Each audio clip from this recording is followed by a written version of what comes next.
exempt from the carbon dioxide emissions requirements in California.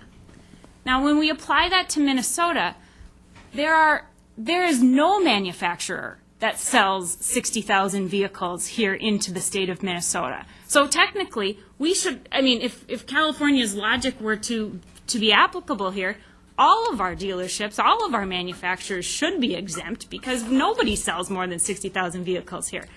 But because they sell more than 60,000 vehicles in California, they're going to have to adjust their sales mix to the, you know, with using the smaller fleet here in Minnesota to meet the averages that California has set up.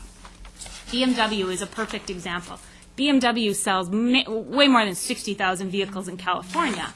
However, in Minnesota, BMW only sells about 1,500 vehicles here in Minnesota every year. We only have 3 BMW dealerships in Minnesota, whereas California has many, many more than that. That's a very popular model of vehicle there. So for those BMW dealerships, they're going to see some big product restrictions because they have a smaller universe to work with in order to meet those averages.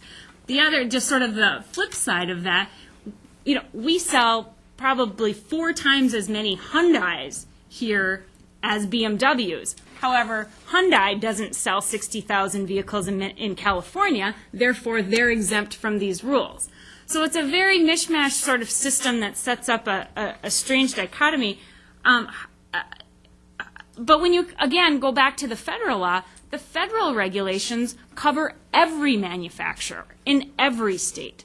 So not only are we, you know, we're doing more of a service to the goal of reducing carbon emissions by staying under the federal regulation, I mean, we're also just doing it more fairly because all manufacturers will have to comply and all manufacturers will sort of be treated equally under these regulatory systems. So anyway, those are just a few points I just wanted to make.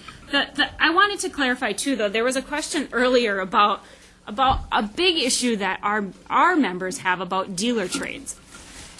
Dealer trades is when a dealer trades a particular vehicle that's sitting on his lot right now for another brand new vehicle sitting on another dealer's lot, and they just swap inventory.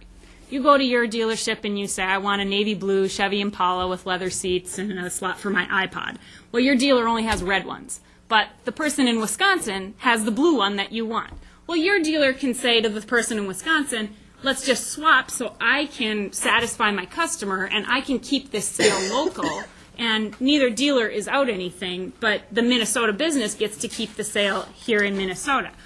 Under this legislation, we would not be able to do that because our surrounding states' dealers would not be stocking California certified vehicles.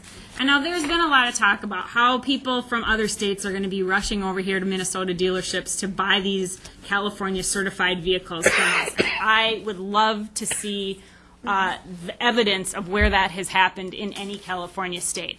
As it has been stated by the CARB Board's own admission, these vehicles cost about $1,000 more per vehicle. And if you don't think that's a lot, think about a dealer who pays for these vehicles as soon as we buy them from the manufacturer. It's not like, you know, they sit on our lots for free. As soon as they hit the lots, the dealer pays for these vehicles and finances these vehicles every single day until those vehicles are sold. So dealers who do not have to stock special California certified vehicles are not going to be stocking special California certified vehicles, nor are consumers from Wisconsin going to come over here so that they can pay $1,000 more for a vehicle. I just think that's just pure fallacy. Sorry, Senator Murray.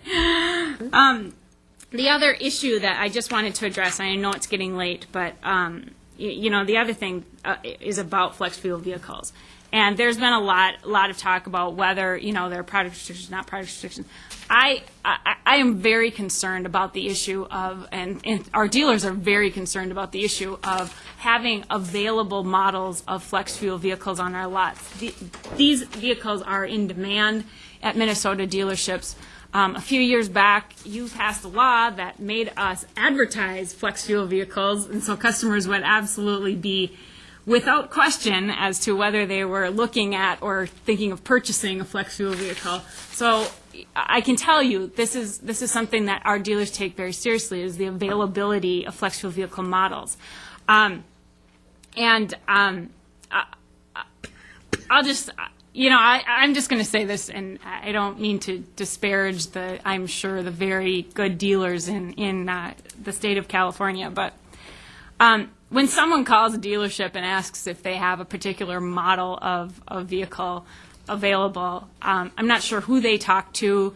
I'm not sure what they asked for, because these vehicles the availability does depend upon model year and options.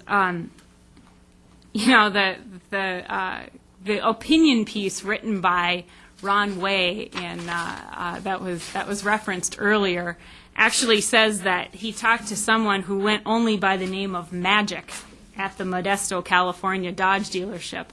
And I'm not so sure that Magic is the most credible source of information, but I will certainly look into it. Nonetheless, Madam Chair, members, the prospect of having about a third of the models removed from our showroom floors is a very big deal for Minnesota auto dealers. So, Madam Chair, I will leave it at that. Mr. Hyland, I think, addressed very adequately the issue about how the federal government has already acted. So the argument about let's let the feds do this is different in this situation, because they have already done this. We're only waiting right now for President Obama to finalize what Congress has already done and what the U.S. Department of Transportation has already done. So we no longer have to wait for Congress to act. We don't have to hope that this is going to happen at the federal level. This has already happened at the federal level, and it's happening very well. And I don't think anybody believes that the Obama administration is going to go backwards from where the Bush administration was on these particular issues.